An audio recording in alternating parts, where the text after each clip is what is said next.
Welcome to Cage Minds. I'm your host, Mika Frankl, and today we are joined by professional boxer Indeya Rodriguez. How you doing, ma'am?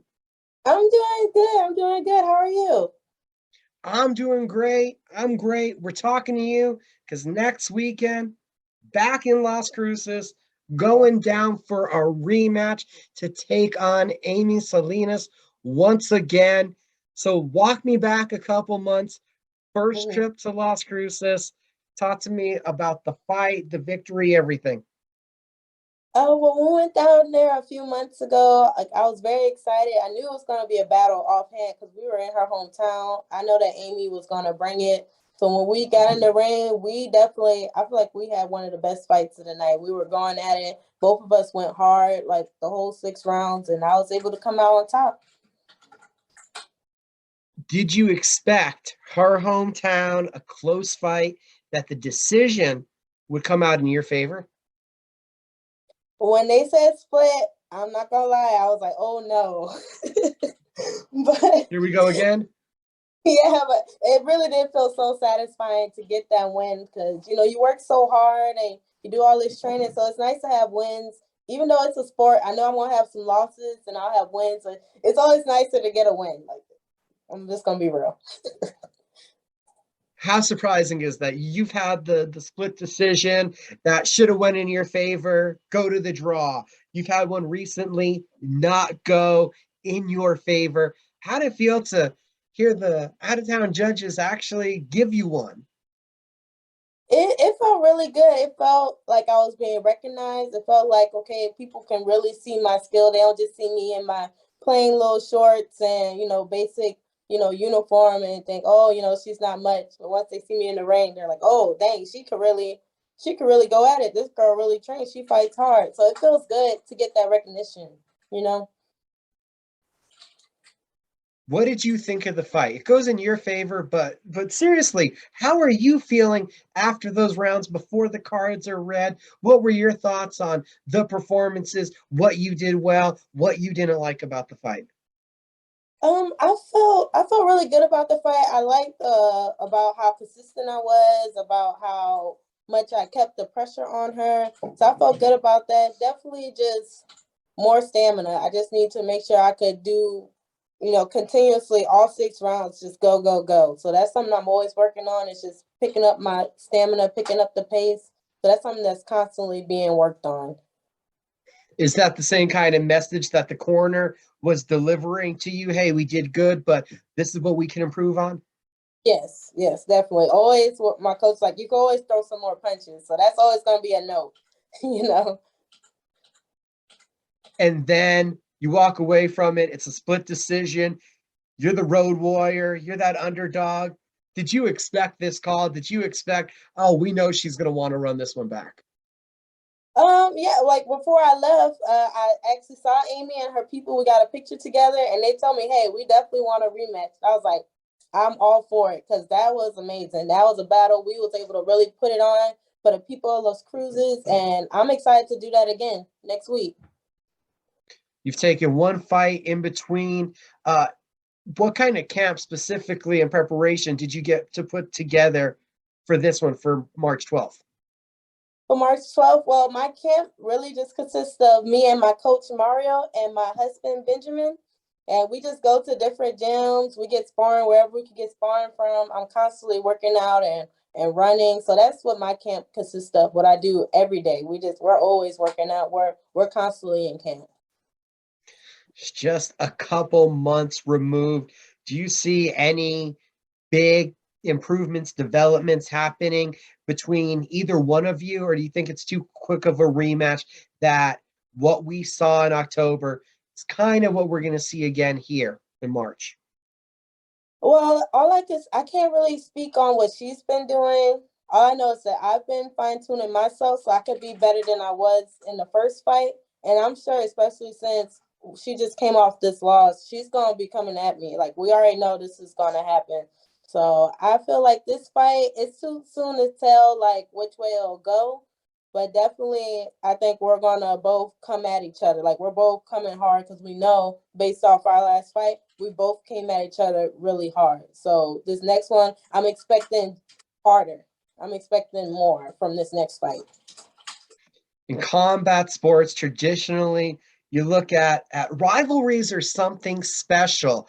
Having a trilogy, it's something special. Right now, it's 1-0, but you guys are running it back for the second time. So it kind of feels like you could be on that trajectory. And not to mention, as we look at your record, you've already had a trilogy. So how special is it finding an opponent that you can dance with and that it's so evenly skilled that it's a crowd a pleasing fight as well? It feels amazing, honestly. Like it feels so good to get in the ring with someone who's going to bring the fight to me, like who's not going to be running around. Like when I fought Amy, that was definitely from all my pro boxing experience. That was my favorite fight that I've done so far. Like it was so dynamic. We just really were going at each other. You know, the crowd was feeling it. It just felt really good. So I could definitely see why people would want a trilogy because I felt good about it. Like when they said they want a rematch, I was like, for sure. I'm ready. I'm excited. I want to do this again. That was nice. It felt good. And you've already had one trilogy in your career. Can you speak on what that was like fighting one opponent as a professional 3 times? You've already done that. Yeah, with that fight, it was more so of trying to find opponents, and it was hard for both of us at that time to try to find different opponents. But there's more females definitely now coming out, more girls in my weight class and that woman's weight class as well. So with that, it was more so out of necessity because we both wanted to fight, but we couldn't find opponents. You know, with that one. With this one with Amy, it's a little different because I don't feel like it's more so necessity. It's more like she has something she wants to prove, and I'm definitely have something to prove to to show that it wasn't just a one time thing, and she wants to show, hey, I got this. So I'm more excited about this one than my previous one because that one was necessity. This is more so I want to do this. Do you feel like that is the kind of feeling that you're getting from her camp, that they would like to make this a trilogy, you and Amy, and her kind of put a stamp on it, where your mindset is coming in, well, after the 12th, I'm not going to see you guys again because I'm going to end this? I would really, I'm not too sure on their feelings of it. I'm sure they would want it to go into trilogy if she was to win this fight. But as far as I'm concerned, I would just like to end it on the 12th. Like if we could end it there, we could end it there and fight again in the future someday. But I'm really trying to like start racking up some wins, start, really showing people what I can do. So, I mean, if it comes down to a trilogy, I'm all for it. But right now, my mindset is to stop it on the 12th. You've talked about the team. It's close knit. It's small. You, your husband, your coach. Have there been thoughts of, and I understand you're in Texas, it's a big area. I'm sure you get a lot of work in, but is there ever any thoughts of you guys taking and trying to join a bigger camp? Right now we are talking to different people about maybe traveling to different places for sparring and working out with different people. So those are definitely in talks right now. It's still too early to really say like if we're gonna join anybody's camp or anything like that. We just kind of go where we can at this point, which is good for me, which is good enough for me right now. It's a hard road that you're traveling. You guys do it on your own. You're taking these road fights. There's no shortcut. You're not getting these easy fights, as people would say. You've really taken a hard road for this journey. Mm-hmm.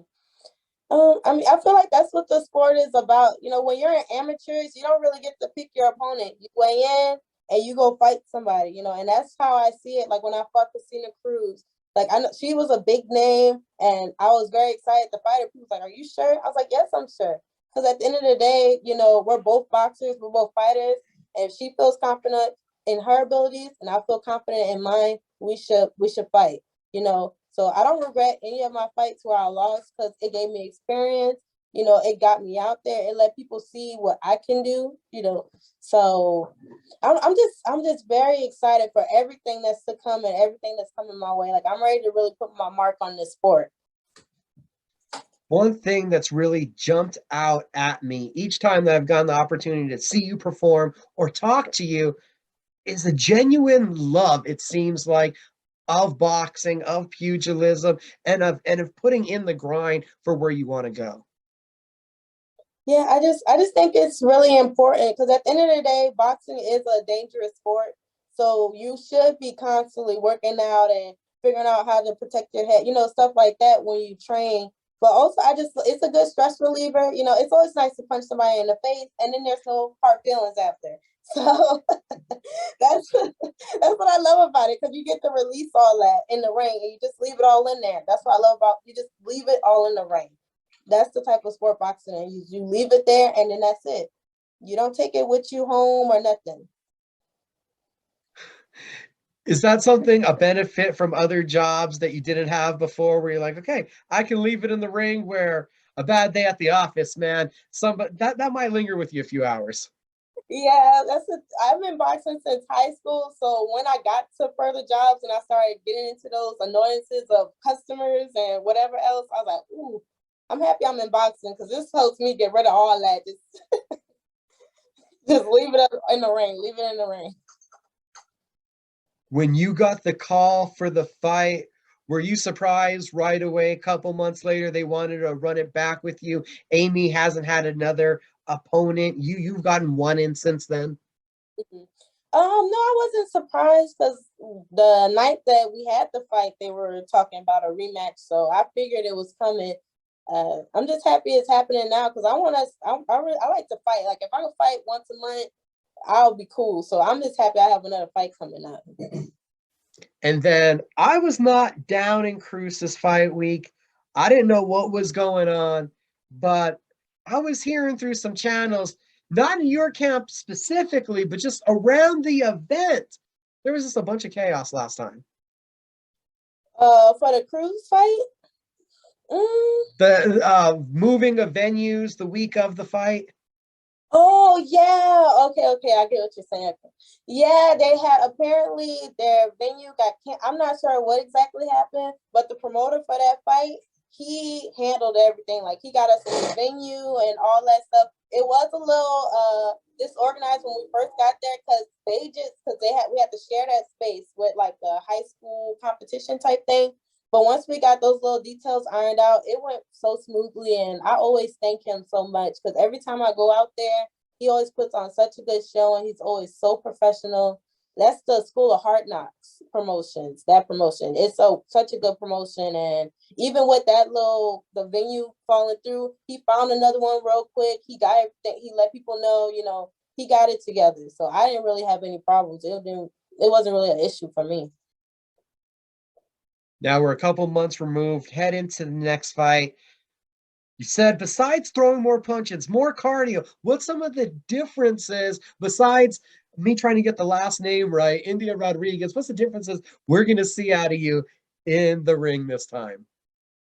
I'm hoping you see a more precise fighter, just a fighter who's really like every punch you see him clear, every punch it counts. That's just the precision. I want you to see better precision in this next fight. We're 11 days out. I don't know how much focus or detail you've put into it, but I gotta know. Are we gonna see you walk out to the Azuka song? Are you gonna walk out to one of hubby's songs? Have you thought about it this time? Yes. The last time I wasn't told we had an option to pick a song because I would have came out to my theme song. So this time I'll make sure they do my theme. I have theme is La Negra Ten and Two Bow, my Silly Cruz song. And I got a uniform this time, so I'm excited. I want to come out in my song, got a uniform, look very professional. So I'm excited. It's the rematch, March 12th in Las Cruces. We're looking forward to another great night of fights. Indeya, again, thank you for the time. Before I let you go, how can everybody follow you on social media? You can follow me on Facebook at Indeya Azuka Rodriguez, or you can look up Indeya Rodriguez, Indeya, or Indeya LaShawn, Indeya LASHAWN on Instagram. Those are the two I have.